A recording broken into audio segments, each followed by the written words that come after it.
Еще раз здравствуйте.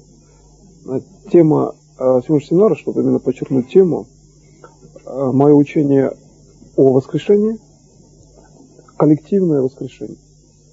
В данной теме я рассматриваю следующие принципы и фактически методологию, методы, методики. То есть здесь, в общем-то, достаточно, в общем, можно сказать, о конкретных технологиях, приводящих к тому, что коллективно, имеется в виду коллективное воскрешение одного человека, то есть работают в коллективе люди, а воскрешается, например, один, второй, следующий, то есть последовательно, да, или там одновременно, но именно индивидуально, то есть коллективно работают на какое-то конкретное одно имя. И коллективное воскрешение подразумевается, что воскрешаются все вместе. Значит, сюда же входит аспект воскрешения, что значит, делается, как бы организовывается социальная система, что коллективное воскрешение в тех случаях, если есть какие-то вот обобщенные способы значит, действий внешних там, разрушающих сил, получается, что вот было коллективное событие, например, по смерти, мы ее коллективно отменяем. То есть имеется в виду, что в данном случае понятие вот этого слова коллективное воскрешение имеет, в общем-то, много аспектов. Да? Значит, рассмотрим первый аспект — коллективное воскрешение именно одного конкретного человека коллективным действием. Во-первых, существует очень простой статус в этой системе. Бог вечный, Он дал жизнь вечную всем. У Него изначально, например, понятие смерти не существует, поэтому понятие коллективного именно воскрешения в этом уровне бесконечной жизни — это есть выделение конкретной жизни в конкретном событии. То есть вот происходит, например, в Беслане там произошло событие, в принципе, как в любой другой системе, где есть какое-то коллективное поражающее действие. Ну, это там, Хиросима, Нагасаки, да, ядерное оружие, коллективное такое как бы действие на большое количество людей.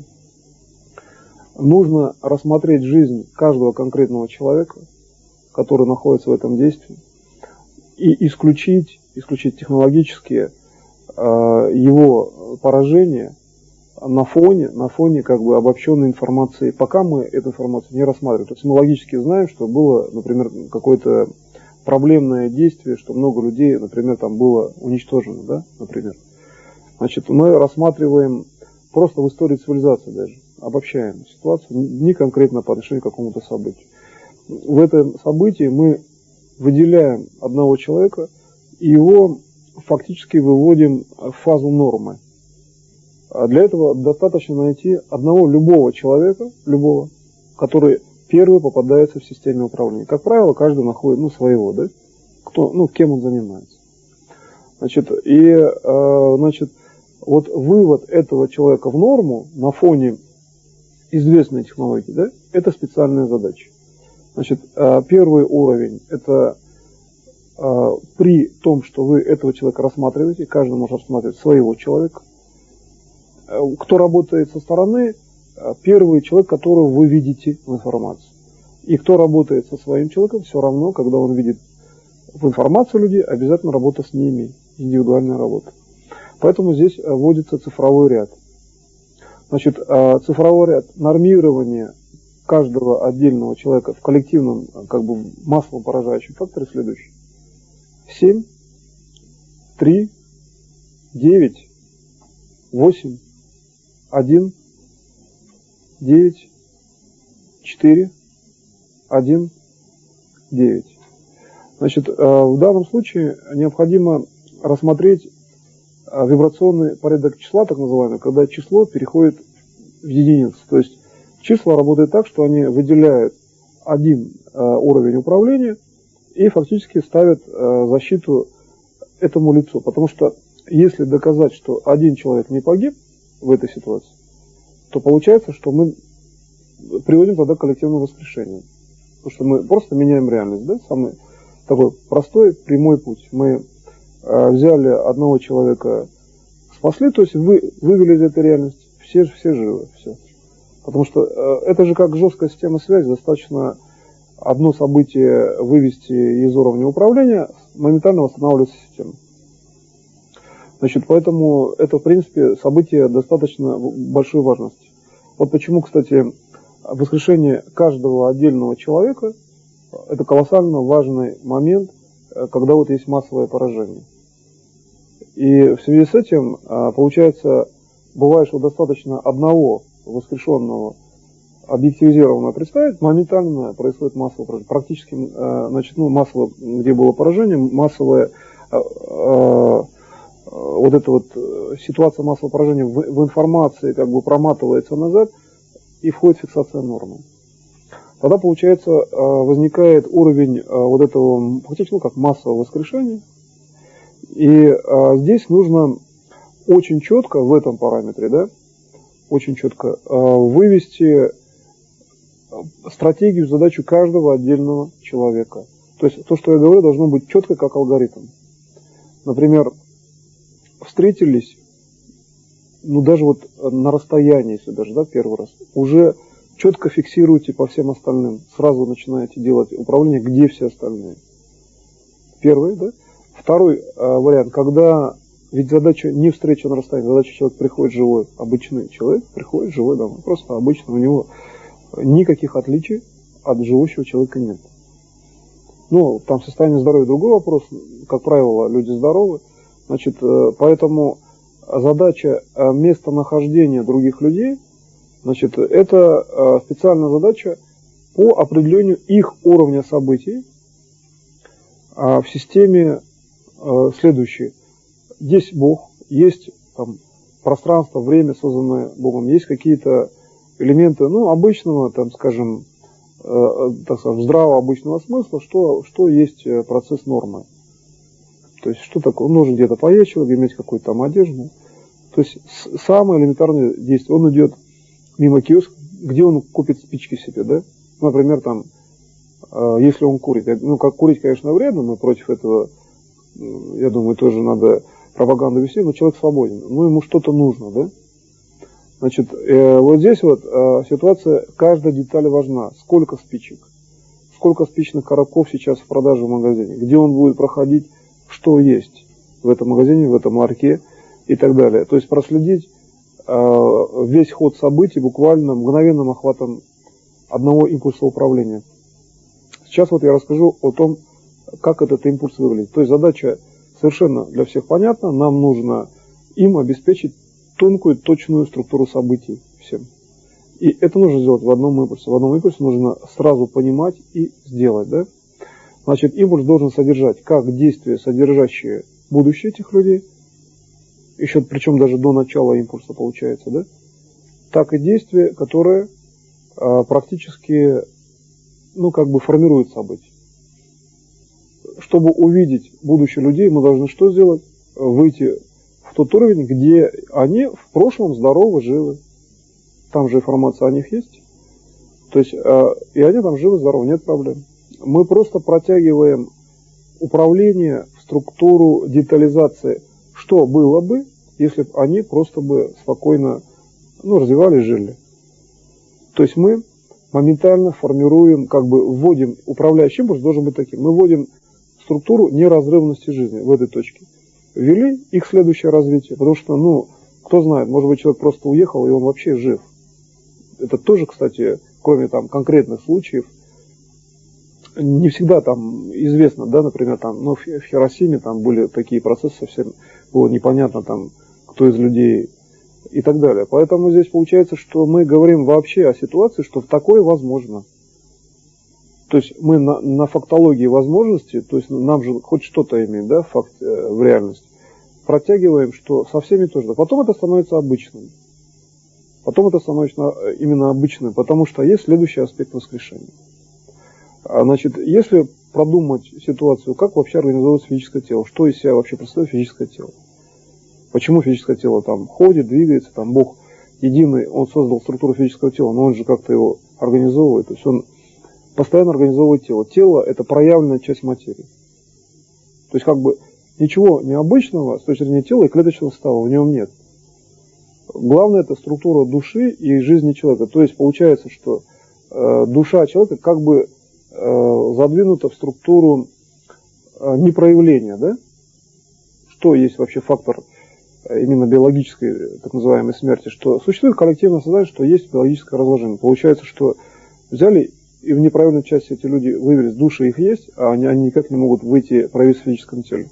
Если мы в одном случае показываем, что один спокойно живет, мы его проявили, все, путь уже известен. Да? Следовательно, естественные события жизни, которые были в том случае, даже, ну, если мы рассматриваем фактор несуществования этого объекта, ну, такого объекта, как катастрофа. То есть мы считаем, что не было катастрофы, ну, нет, да, в информации выводим, нету ее, все. Мы приходим к исключению фактора катастрофы. Конечно, для того, чтобы исключить технологически, надо знать каждый элемент, каждое движение пули, импульса, пылинки, там, всего вреда, который нанесен человеку, и отматывать это до уровня начальных субстанций. Пуля вылетает, посмотрите, где сделан этот автомат, или там, из чего она вылетает, как собиралось оружие, расформируйте оружие на структуре сборки. Посмотрите, как идет поставка материалов по созданию оружия. Посмотрите экономические связи, политические. Посмотрите природу возникновения данного типа оружия. Вводите в конструкторскую документацию. Там во все эти проекты эскизные, рабочие, чертежи. Сотрите их все. То есть по каждому типу оружия придется сделать структуру нейтрализации. Нет данного типа оружия. Развязать историю с самого начала. Да? Значит, дальше мы стабилизировали ситуацию. То есть, в принципе, это длительное действие иногда. Но бывает достаточно развязать там один автомат Калаш, который там нанес, например, там максимальное поражение или какой-то объект, моментально все сворачивается. И, кстати говоря, в ликвидации стихийных, каких-то там, если стихийное бедствие или там какое-то массовое нападение, применение оружия против большого количества людей, пока информация в цифрах не выявлена, можно мощно применять эту систему, потому что происходит в случае очень сильного, возвращения информации назад. То есть не выявляется поражающее вполне свойство, если правильно работать, да? Хотя задача исключить полностью, то те цифры, которые выявились, их надо минимизировать, а потом уже, если они зафиксированы, придется работать таким способом, как исключать любой элемент реальности. Почему важно, конечно, детализация, очень важно, чтобы в коллективном сознании детализация была, что произошло.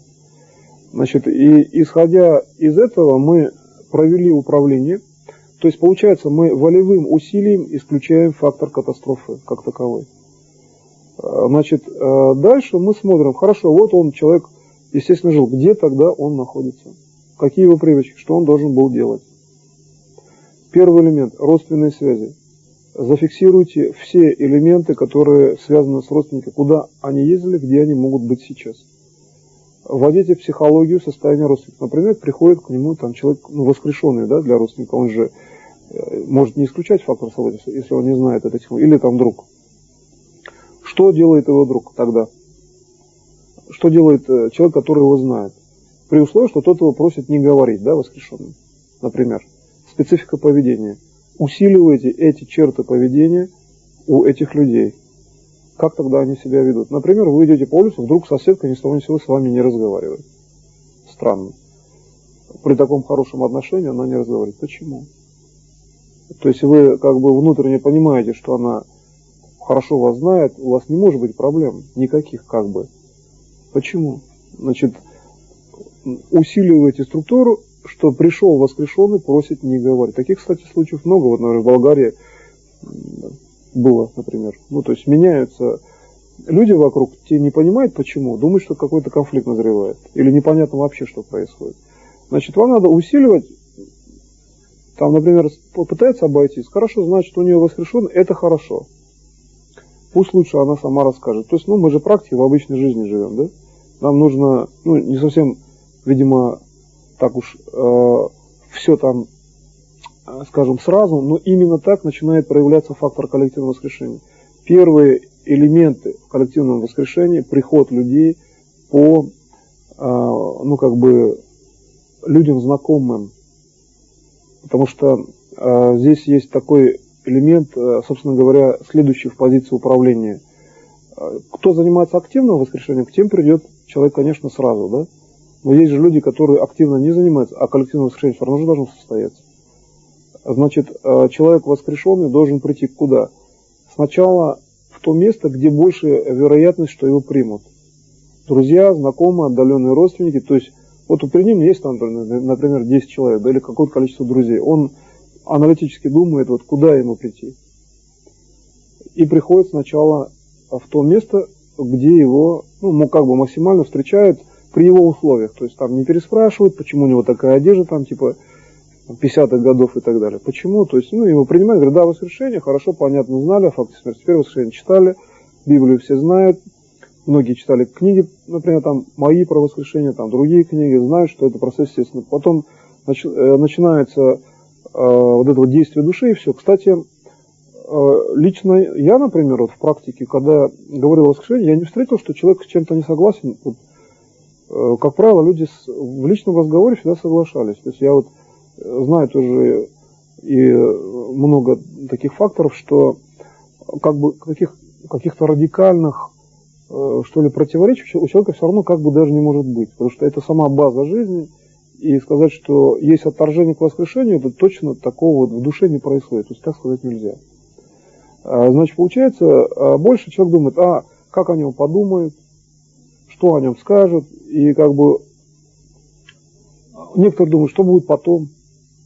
Такие своеобразные, кстати, люди, аналитики часто находятся, которые говорят, значит, как дальше, начинают думать сразу за цивилизацию. Действительно, в моменте воскрешения существует именно фактор задачи и как бы вопросов о цивилизации. И поэтому цивилизация тем лучше. Просто чем больше людей, тем лучше. Так Бог создал людей рождающимися. Значит, задача Бога – бесконечное количество людей. Все. Какие еще могут быть вопросы? Значит, и дальше мы начинаем думать, как теперь технологически теперь его найти, такого человека. И вот здесь переходим на фактор опять индивидуального воскрешения, когда человек работает индивидуально с воскрешением того человека, кого он воскрешает. Здесь есть элемент, следующий рассмотреть, воскресение Иисуса Христа. Именно воскресение и воскрешение одновременно. То есть Иисус до момента биологической смерти точно знал, как восстановить себя. Точно. Это Бог, то есть понятно, что Он знает, да? Значит, доведение системы управления до точного знания того, как, например, это делается. Фактически путь Христа, ведь празднование и то, что вот суры, есть конкретные суры в Коране, там в Бхагавад-гите есть конкретные данные, и так далее. Там, в принципе, вот в Торе есть там у них, если правильно читать текст, как бы со стороны лунных знаков, там тоже можно найти структуру технологическую. То есть, что нужно сделать с точки зрения технологии для полного контроля над физическим телом. При этом эти знания должен знать человек, который воскрешен. Да? Для Бога он всегда жив, у него нет биологической смерти. Для человека может быть период, когда он может послать информацию воскрешаемому. То есть система пути, система как бы сборки тела. Тело, не зависящее от обстоятельств. Взяли, там молекулы сошлись и все. Это действие редкое, но у людей в критической ситуации такое бывает, у многих. Вот с точки зрения смерти это неестественное состояние, потому что такие вещи у людей происходят. Более того, если рассмотреть, как работают внутренние органы человека, да, например, печень, там, сердце и мозг с точки зрения мышления, то можно видеть, что воспроизводство элементов управления происходит с точки зрения сборки органов. Как бы флюктующий момент. Собралась система и все. И структура мышления человека определена, не обязательно там мышление это происходит в голове или где-то, да, как пространство мышления. Определено мышление тем, что при сборке органов остается след. Это и есть первичное пространство мышления человека. Поэтому, когда я говорю о концентрации, я фактически вывожу достаточно часто в структуру как бы логической сборки, уже следственной системы. Концентрация – это система, где прошла мысль, идущая в сторону человека. А граница перехода между мышлением и например, воскрешенного человека очень тонко. Например, человек думает, логически он может думать, да, человек воскрес. То есть он может представить это, увидеть, а в чем разница между логикой и этим фактом, да? То есть для случаев воскрешения разница только в структуре, в природе как бы мышления получается. Значит, мысль человека, вот эта тонкая грань, она должна быть очень четко сформулирована, вот как мысль Бога. Это есть действие. Мысль вечного, Бога, Бог вечен, дает вечную структуру, бесконечную структуру. Значит, перевод мысли в бесконечную систему через структуру собственного тела. Я специально, может быть, даже усложняю, потому что есть возможность работать именно так. То есть мы вышли на достаточно тонкую грань, где переход идет в системе, что мысль человека, который идет к нему, как бы строить тело, да, через мысль, вот прошла информация, тело создано, и дальше человек, когда мыслит, он же учитывает тело. То есть вот он пошел там в магазин, куда-то пошел, он учитывает, что он идет своим телом. Учет тела происходит как логически, так и через структуру этой части, из какой мысли тело создано. То есть у живущего человека создание тела, то есть проявление идет через структуру мышления, где идет организация ткани через мысль, поэтому мысль жестко структурирована. У воскрешенного есть балансовое тело, например, да? Потому что там получается, что он вынужден для структуры воскрешения активировать как бы внешнюю среду еще, дополнительную. Ну, то есть он как бы мышление в мысли держит как бы следующую систему. У человека опорным, у живущего, не умиравшего является тело, у него как бы нет проблем, он может мыслить, ну, как бы в одной системе координат, да, в одном пространстве, в одной там плоскости даже. Хотя мышление, конечно, это не плоскость, но тем не менее это все-таки как бы последовательная череда событий, там нет нагрузки. У воскрешенного человека получается, что он вынужден как бы компенсировать вот это состояние, например, тем, что он делает балансовое тело, как бы за счет репродукции мышления делает структуру такого переходного тела, и которое вот проявляется, как бы перетекает. Да? Но ведь у Бога получается, что ведь нет понятия смерти. То есть для Бога эти процессы всегда происходят в структуре жизни. Получается, где в этой системе структура жизни? Объединяющая система. То есть если мыслить так, как человек уже воскрешенный, как правило, это процесс очень короткий, в основном сам процесс именно воскрешения, то, что называется, вот этот переход, там, когда человек уже жив. А тем не менее мы этот переход должны изучить, он там миллисекунды занимает, но мы должны его знать. Значит, и получается, что там может быть миллисекунду, там большие пространства используются по управлению. И вот получается, что когда мы начинаем рассматривать переход, нужно иметь как бы однотипность мышления. Для этого надо посмотреть, как мыслит Бог и как мыслит человек. Ведь Бог, он тоже создает себе тело. Более того, он создает даже структуру внутренней и внешней реальности одновременно. То есть, казалось бы, нагрузка на Бога должна быть выше, да, если так можно выразиться. Он все держит как бы в памяти, да. Воскрешенный держит, ну, как бы только балансовое тело или структуру доступа, ну, может быть, он еще держит там состояние клеточного уровня, там, 2-3 элемента мышления дополнительных. А вообще проще всего живет человек, значит, не умиравший. У него как бы все есть, все стабилизировано, и он может мыслить как бы, ну, достаточно спокойно. Но ведь логически мы понимаем, что для Бога наоборот проще. Все-таки Бог, то есть ему проще должно быть, да? Значит, получается, что исходя из этого, именно в коллективном, коллегиальном воскрешении, очень важно выделять статус, что существует уровень, где мышление, например, там, Бога, человека, воскрешенного, эти системы мышления совпадают. И вот здесь вот очень важно увидеть, где они совпадают. Они совпадают в пути, в действии, в деле всеобщего воскрешения. Бог это знает, человек делает, воскрешенный, в принципе, своим личным примером показывает, что это вот есть. Да?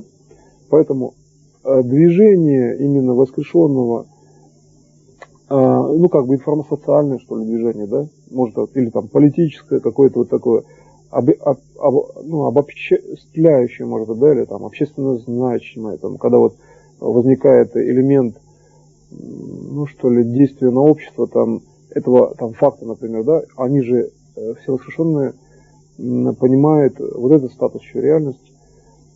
Словесная фаза там меняется как бы в структуре действия, там даже словесный уровень формируется в момент как бы действия, потом следующее действие. Там получается, что вот фактор может быть выглядеть по-разному, индивидуальный, там, общественный. И вот здесь вот начинается уровень четкого понимания, что в социуме среди людей может быть много воскрешенных, и они есть, но они как обычные люди. Вот мы нашли место, да, куда они приходят. То есть ведь приход людей происходит в социум, то есть, например, в большое количество людей.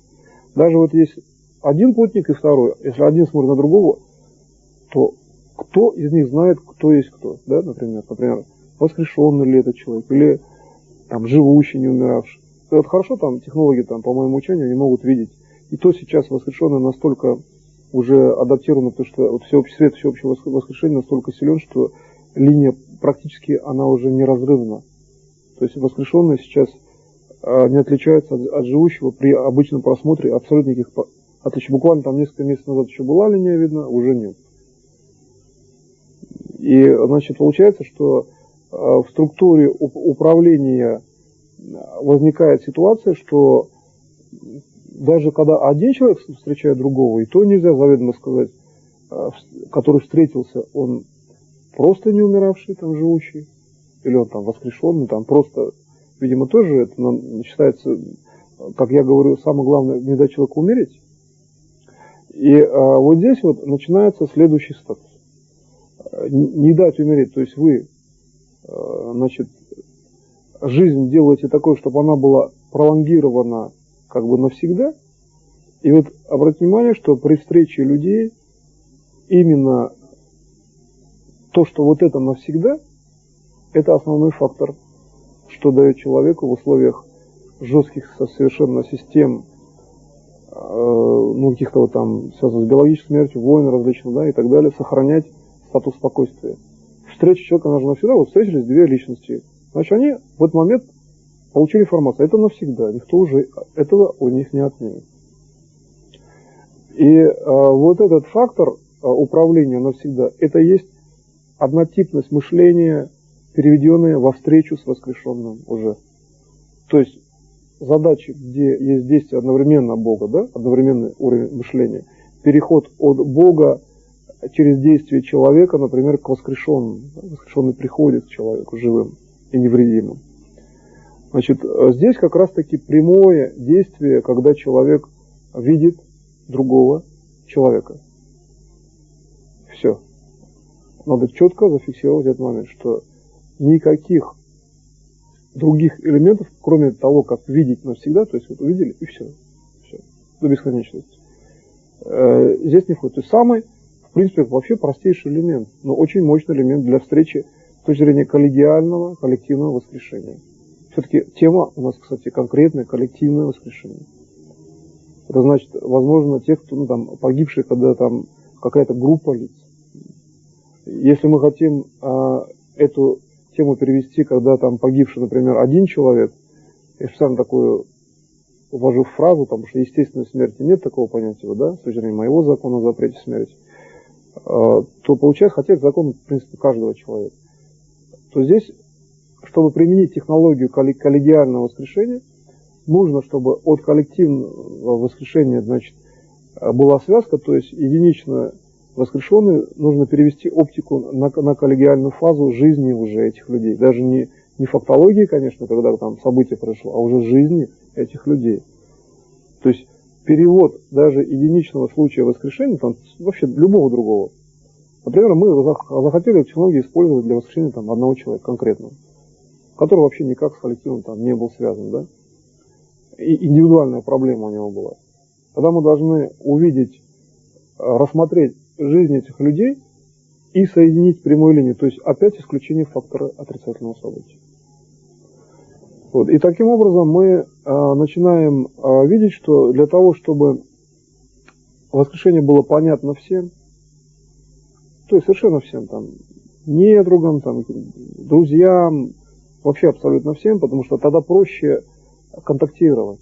То есть проще контактировать. Нам нужно выработать свою внутреннюю, что ли, позицию по аналогии с тем, что есть там вопрос веры, да, есть вопрос действий, есть вопрос вообще встречи с воскрешенным, там на вокзале встречаются, говорят там часами такие факторы, буквально недавно, жмут друг другу руки и, предположим, там расходятся в разные стороны, да, то некуда такие поводы привести воскрешенного и так далее. Вот здесь вот ситуация совершенно разнотипной точки зрения. Кто-то там добивается, кому-то проще. Не суть важно, что происходит в этом мире. Каждый должен все равно встретить воскрешенного конкретного.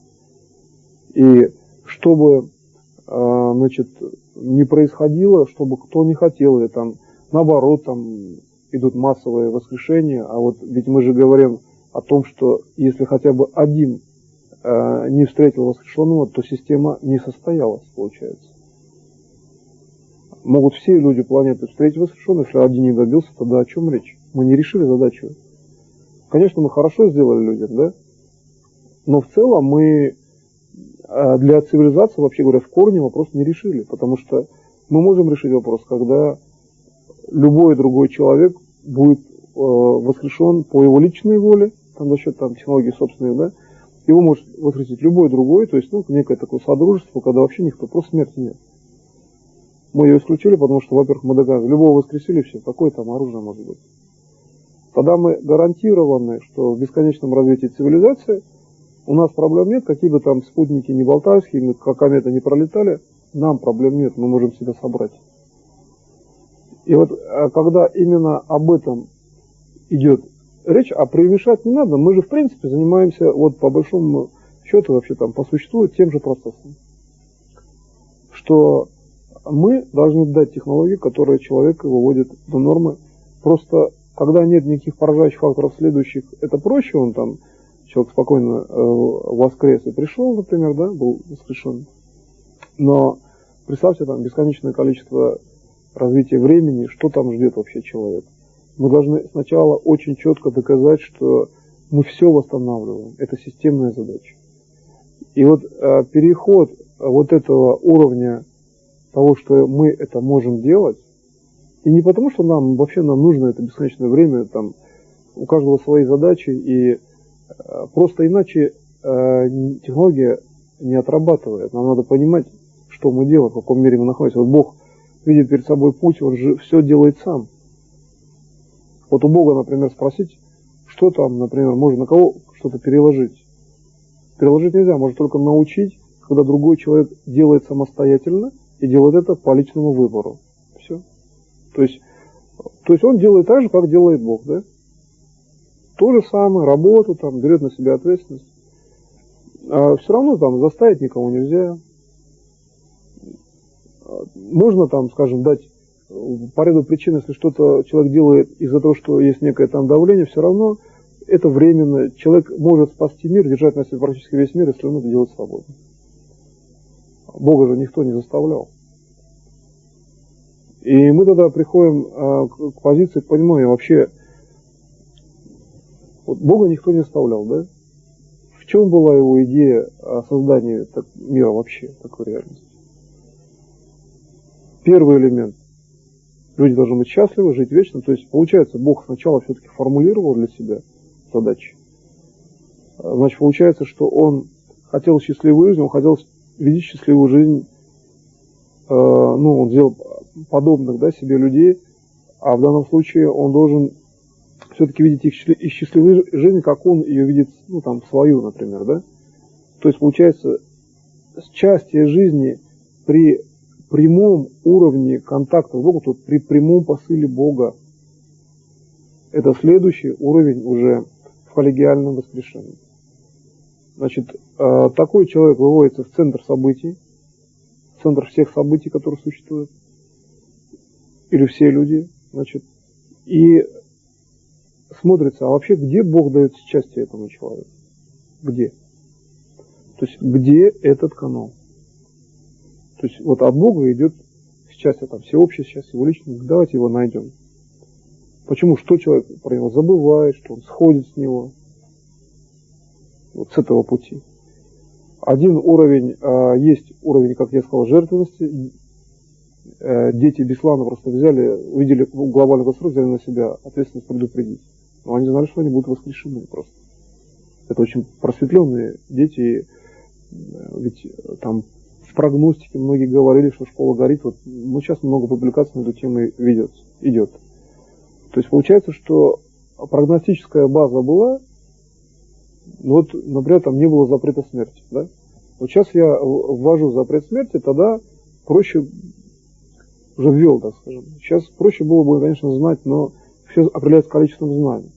Учитывая, что мы эти знания даем как бы, ну, в структуру бесконечного времени все-таки, то получается мы их учим сейчас в том времени, когда они могли действовать по-другому. И берем, а начинаем действовать еще другим методом. То есть при наличии знаний, прямого управления, прямого действия, дать им силы, чтобы они в том времени сами разрядили события. Сами. То есть входим в структуру, когда они живы, то есть, ну, воспитываем, а для Бога они вообще всегда живы. Они сейчас воскрешены, они тоже в определенном месте находятся живы. Значит, поэтому мы берем управление, даем им там от рождения буквально технологии, чтобы они сами справились с этими событиями. И тогда получается, что они приходят, и, в общем-то, даже ситуация проще. Из события мы его исключаем, мы перебрасываем информацию, они постоянно от этого события уходят, как бы. То есть расформировывают его. Вот мы дали им силы, они это делают сами, да, еще дополнительно. Теперь обратите внимание, что получается на событийном ряде. В физической реальности могут меняться структуры событий. То есть система поражения, которая как бы возникала в физической реальности, может начать минимизироваться. То есть есть там система неких доказательств там, и так далее, но тем не менее наша задача здесь, в общем-то, показать, что события все-таки минимальны. То есть есть объективные признаки событий, да, на физическом уровне. Наша задача показать, что, ну, например, существующая рядом модель, она события информационно не содержит. Хотя объективизация события, она для того и нужна, чтобы исключить, ну, как бы такой взаимный фактор коллегиального, что ли, действия по воскрешению. Значит, мы влияем на события только с той стороны, и как бы привносим даже фактологию там в управление, в доказательную базу, что это способствует и коллегиальному, и каждому в отдельности воскрешению. Более того, даже не конкретного там, в первую очередь, тех, кто был в этом событии, а вообще, вот, собственно говоря, событие нужно вывести из поля управления, чтобы его отрицательного не было, значит, и для всех людей. То есть отношение к фактам только такое, чтобы восстановить жизнь. И все. Объективная фаза существует, она зафиксирована, там видео, да, фото, аудио. И любой просмотр событий, любой, только встреча с живым, с воскрешенным человеком. Или, ну, уже после встречи надо сразу думать, его счастливая, нормальная, хорошая жизнь. И все. И как бы вот эти все факторы мы будем только в эту сторону двигать. Хотя они, конечно, зафиксированы там в какой-то степени, тем не менее,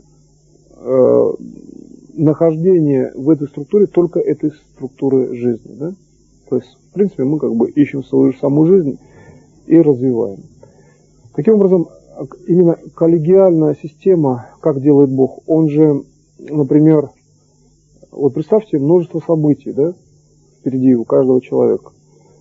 Значит, каждый сталкивается с этим, естественно.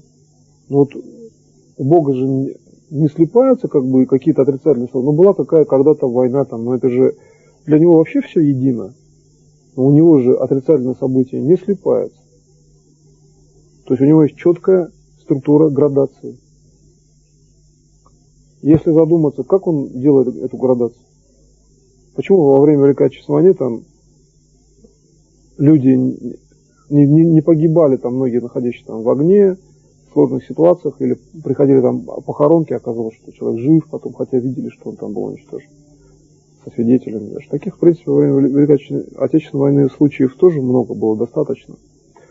И получается, что, или во время, там, не обязательно там, Великой Отечественной войны, были данные, найдите в информации, где происходило воскрешение, вопреки как бы коллективному сознанию. Найдите эти факторы. В информации просто. И при всем при этом люди воспринимали это как должное. То есть они сначала вроде как фиксировали факт, как я сказал, там даже могут прислать какие-то там сообщения, тем не менее раз и нету, да? Коллективное сознание же ничего больше сделать, если человек воскрешенный появляется, все. Ничего невозможно больше сделать. Это обычный живой человек. Все, конституционно он сразу защищен. Никто не имеет права там его пальцем тронуть. Это обычный живой человек. Все. И вот эту вот тонкую градацию нахождения на любом уровне управления только структуры жизни, его и всех людей, и одновременно понимание, что ничего необычного дальше не будет. Так, случаев, особенно во время там, Великой Отечественной войны, было очень много. Каких-то сложных действий там, в Афганистане. Такой информации много. Значит, в каких-то там горячих точках. И старайтесь понимать, что если вообще вот признак мира, если хоть одно действие, обладающее там одинаковым признаком, значит такое существовать может повсеместно. И, естественно, мы можем эту информацию выработать для того, чтобы значит, получить результат. Именно быстроты встречи с воскрешенным. Здесь уже речь идет о быстроте встречи с воскрешенным. Теми, кто вот попал в те события в Беслане. И когда мы начинаем уже выводить их личностный фактор, они, конечно, с удовольствием идут навстречу, надо стараться видеть, что во всеобщем понимании, естественно, ничего другого не может быть. Такого, что кто-то там не хочет или там передумал, такого, естественно, быть не может. Человек всегда жив для Бога. Он, ну там, если он там смотрит на Бога, да, слушается, он не может умереть. А учитывая, что есть всеобщее воскрешение, он все равно для Бога жив. Он будет жив, если он там чего-то прослушал. Значит, и поэтому получается, что задача передачи информации, задача коллегиальная, коллективного действия, где вы, действуя коллективно на одного там, человека, выводя его из управления, уже переходите к масштабу фактически всеобщего воскрешения через коллективное воскрешение как таковое. То есть там будут группы, которые потом скажут, что и уже есть, что уже коллективно, они именно воскресли коллективно. И вот здесь вот очень важно при сохранении статуса, ну, как бы лидеров, что ли, ну, их даже не то, что лидеры, а скорее они просто там более просвещенные, получается. Ну, это, получается, выглядит как лидерство. Сначала первые воскрешаются. Надо иметь в виду, что на коллективном сознании они первые как бы появляются. Но ведь для Бога все живы, у него же нет понятия смерти. Значит, получается, там нет понятия первый, второй, или там 10. Там такого нет, или 3. Там есть понятие, что все живы. То есть мы то с одной стороны, то с другой кого-то как бы открываем, да, находим. Ну, считайте, как некий лабиринт, там какие-то там, например, так скажем, катакомбы какие-то, ну, в общем, лес какой-то, представьте, вот мы ищем, вот они где-то спят, вот первого нашли, там второго. Как бы это наша задача, они все живы. Это мы их ищем фактически. Получается, что нету понятия первый, второй, третий. И здесь фактор всеобщего воскрешения именно то, что мы просто больше находим. И все.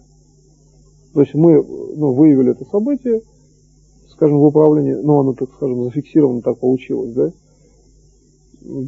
Значит, так ситуация, ну, здесь как бы получается, что ситуационный уровень, он очень важен, то есть надо каждый в своем действии всегда должен все равно исключать события. То есть все равно все дальше, пока не будет существовать никаких признаков. Это очень простой принцип здесь. Пока мы не исчерпали, пока каждый не вложил весь ресурс, что это исключено, все воскресли, для каждого это работа, вообще для каждого жителя Земли. И по отношению вообще ко всем это работа.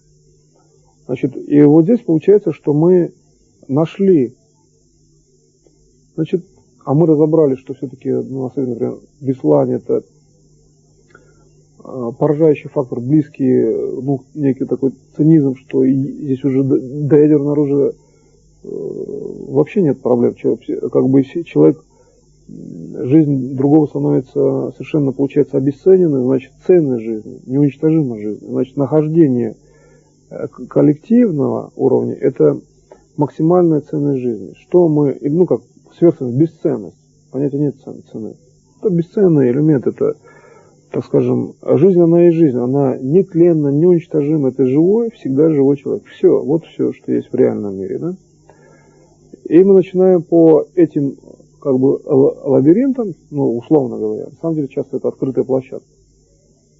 Вопрос только в том, чтобы сказать, и он пришел. Тоже вопрос.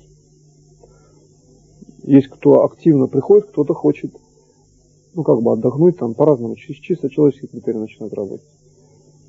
И вот здесь вот в коллективном управлении возникает как раз таки уровень, что они коллективно как бы попадают, собственно говоря, в некую такую иную, что ли, оптическую систему там личного восприятия. Вот, например, представь, человек там бежит с горы, там какая-то оптика, другой идет к нему навстречу, там, или там плывет, там другая оптика, там разные расстояния.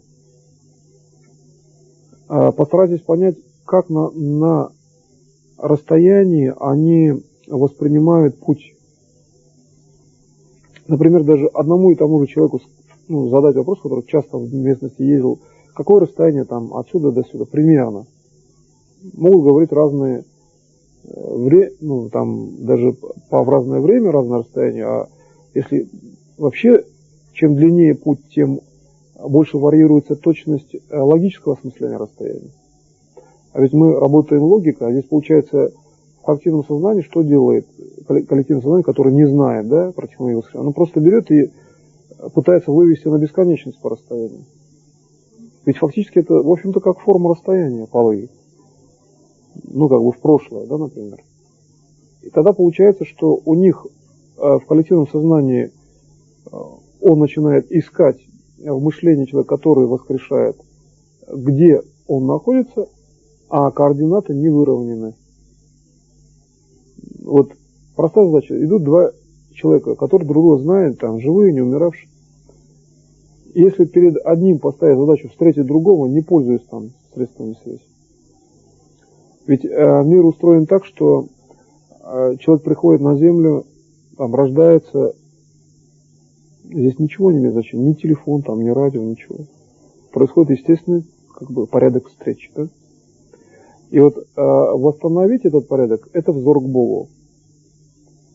Зачем человек пришел в этот мир? Да? Мир бесконечный, значит, все люди здесь будут, те, которые еще не рождены даже. Тогда задача каждого какая? То есть, конечно, она часто бывает индивидуальная, но задача каждого, то, что, там, например, даже бесконечная жизнь, это понятно, вечное развитие понятно, просто мы знаем там, технологии, знаем структуру вечного развития, есть опыт, практика, логика, в конце концов. Если мы там, можем себе, например, там, палец какую-то царапину вылечить, нет проблем, почему нельзя там тело восстановить и так далее.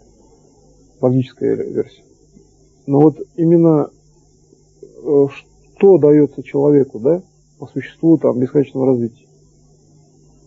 То есть бесконечная жизнь, вот самая внутренняя сущность этого явления. Так вот, человеку дается преодоление любой ситуации в сторону жизни. То есть, по моему учению, например, не умирая, и человек не умрет, который освоил там хотя бы даже, некоторые убедился хотя бы там в каких-то специальных технологиях дистанционного управления, да? Есть очень много у меня учеников, потому что четко ясно, что они не умрут. Значит, и получается, что здесь задача умение преодолеть любую ситуацию, в любом положении. Вот если у Бога спросить, Он же создал мир, в каком он был положении вообще? И когда мы уже находим вот эту вот внутреннюю систему, да, у воскрешенного, все, вопрос решен. Вот вы просто берете и спрашиваете, ну неужели там, ну типа того, что такая, ну буквально там, если так можно выразить, там просто там простая ситуация, ну просто ерунда. Что собраться силами и нам, ну как бы выйти, да, выйти открыто из этой ситуации. Вот они где-то находятся. Так вот, в коллективном управлении главное выделить структуру личную каждого, что вот эту вот мощную силу, которую имеет каждый человек, он просто приводит в действие. Все, это как мощнейшая пружина, и причем она такой силы, что действительно можно все решить. И вот как только мы привели к структуре личностного фактора воскрешения, все, считайте, что коллективное воскрешение и индивидуально, и естественно уже состоялось. А значит, показать, ну, проще сказать, что он способен, и это не так сложно. Просто надо собраться с силами. Все. А силы вы дали.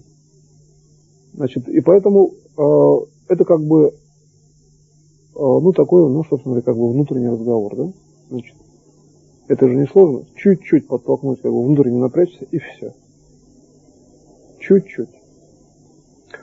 Ну, и в основном все. То есть, вот эта вот технология вывода до личного действия именно так, как действует обычный живой человек, то есть в этом случае, обратите внимание, вы уже не считаете, что он там, с ним какие-то проблемы, вы же все-таки даете управление и спрашиваете, ну, что есть такого сложного, просто уже прийти на встречу, и все.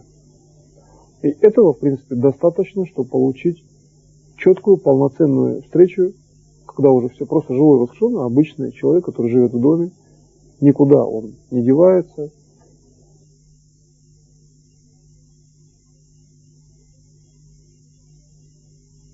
Именно и в коллективном, и в частном варианте. Ну, на сегодня этого достаточно.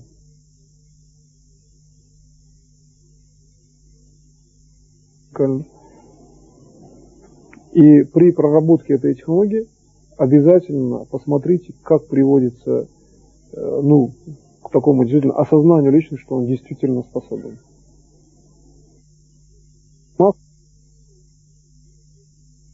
Уже так сделал. Все, это решение есть. Нет проблем. Мы просто ему вот это рассказываем, мысленно, даже можно взять мою лекцию, так скажем, мысленно все это рассказать, то же самое, пересказать, да? И все. Спасибо большое за внимание.